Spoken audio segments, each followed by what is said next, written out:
एक आखिरी रात उस होटल में बिताना दोनों के लिए बहुत भयावह साबित हुआ।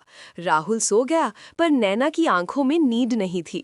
उसने सोचा नीचे जाकर गार्डन में थोड़ा टहल लूं, शायद मूड फ्रेश हो जाए। नीचे पहुंचते ही नैना ने रिसेप्शनिस्ट से पूछा, क्या यहाँ किसी लड़की का मर्डर हुआ था? रिसेप्शनिस्ट ने झिझकते हुए कहा, मैम हुआ तो था, पर इसमें डरने जैसी कोई बात नहीं है, क्योंकि उसने आज तक किसी को नुकसान नहीं पहुंचाया है। ये सुनकर नैना को थोड़ा तसल्ली हुई और वो बाहर जाकर गार्डन में वॉक करने लगी। वो यही सब सोच रही थी कि उसे धीमे धीमे किसी की रोने की आवाज आने लगी। नैना आवाज का पीछा करते हुए होटल से थोड़ा दूर आ गई थी। बचाओ! चीखने की आवाज गूंज उठी। नैना थर थर कांपते हुए बोली, कौन है? प्लीज मुझे जाने। नैना का चेहरा डर से लाल हो गया। डर के घूंट पीती हुई नैना ने जब पीछे देखा तो उसे वहां एक 20-22 साल की लड़की खड़ी दिखी। उसके घुंघराले बाल और चेहरे पर एक मुस्कान थी। मुझे बचा लो, यहाँ से मत जाओ, उस लड़की ने कहा। उसे देख कर नैना का डर तुरंत फिक्र में बदल गया। उसने पूछा, कौन हो तुम? उसने कहा, मैं मैथिली हूँ। नैना, तुम यहाँ क्या कर रही हो? राहुल नैना को ढूंढते ढूंढते वहां पहुंच गया। राहुल, ये लड़की। नैना ने जब पीछे मुड़कर देखा तो लड़की वहां से गायब थी। पता नहीं क्या सोचकर नैना ने ये बात राहुल से नहीं बताई। बोली, बस ऐसे ही फ्रेश हवा लेने आई थी। राहुल ने कहा, चलो यहाँ से, यही सब करोगी और रात में मुझे डराओगी? वैसे भी कल घर तो चलना ही है ना? नैना ने कहा कि यहाँ डरने जैसी कोई बात नहीं। रिसेप्शनिस्ट ने भी कहा है कि उस लड़की ने किसी को नुकसान नहीं पहुंचाया, तो मैं सोच रही थी कि यहाँ कुछ दिन और रुक जाएं। राहुल के लाख कहने के बाद भी अब नैना वहां से जाने को राजी नहीं थी, क्योंकि उसे मैथिली का सच जानना था। ना नुकुर करने के बाद अंत में राहुल भी मान गया। अगले दिन सुबह सुबह ही नैना के दोस्त मानव का फोन आ गया। उसने कहा, हाय नैना, तुम कहाँ हो? मैंने सुना तुम शिमला में हो। नैना ने उत्तर दिया, हाय मानव, मैं शिमला में ही हूँ। क्या सोचा, पतिदेव के साथ घूमकर चली जाओगी मुझसे मिले बगैर? मानव ने हंसते हुए कहा।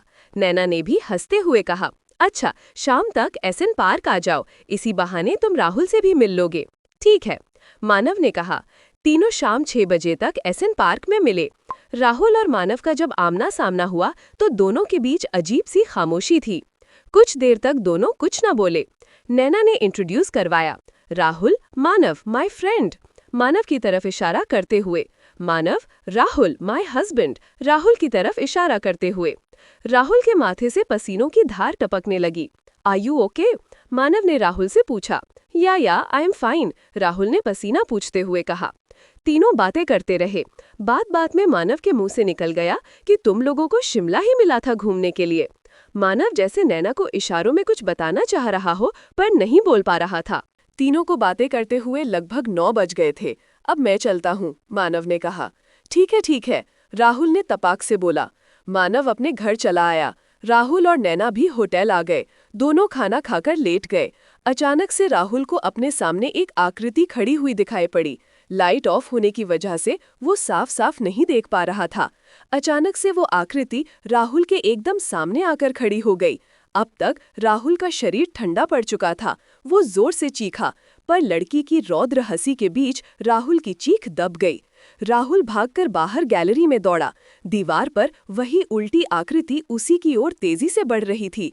वो डर, बेचैनी, घबराहट कुछ भी महसूस कर पाए इससे पहले ही बेहोश हो गया, और अब उसके कानों में धीरे धीरे कोई आवाज सुनाई पड़ रही थी। ये आवाज धीरे धीरे तेज होती गई। राहुल, राहुल, राहुल। नैना ने राहुल को नींद से उठाया। राहुल का पूरा शरीर पसीने से भीग गया था। उसका चेहरा डर की वजह से लाल हो गया था। उसे कुछ सूझ नहीं रहा था। मैं थी, वो कांपती आवाज में बोला। नैना उसके लिए पानी लाती है। पानी पीकर वो थोड़ा शांत हुआ और नैना को पूरा सपना बताया। राहुल ने ठान लिया कि अब वे वहां नहीं रुकेंगे। अगले दिन सुबह ही नैना के पास मानव की कॉल आई। 1 घंटे में मुझे पहाड़ी वाली गली में मिलो, मानव ने कहा। पर हमें आज निकलना है, हम मुंबई वापस जा रहे हैं, नैना ने मना करते हुए कहा। इट्स वेरी अर्जेंट, मानव ने जिद करते हुए कहा। ओके मानव, नैना ने कहा, पर राहुल को कुछ मत बताना। मानव ने इतना कहकर फोन काट दिया। नैना सोच में पड़ गई कि ऐसी क्या बात है। नैना ने राहुल से बोला, मैं सोच रही थी कि जाते जाते अपनी फ्रेंड से मिल लूं, वो यही रहती है। वैसे भी हमें शाम तक निकलना है, तब तक मैं आ जाऊंगी। ओके, पर जल्दी आ जाना, राहुल ने नैना से कहा। करीब 10 बजे मानव और नैना पहाड़ी वाली गली में मिले। मानव ने नैना से कहा, जो भी मैं तुमसे कहने जा रहा हूँ तुम्हें विश्वास नहीं होगा, पर तुम्हें करना पड़ेगा, क्योंकि यही सच है। बताओ ऐसी भी क्या बात है? नैना ने कहा। आगे की कहानी अगले भाग में। Thank you.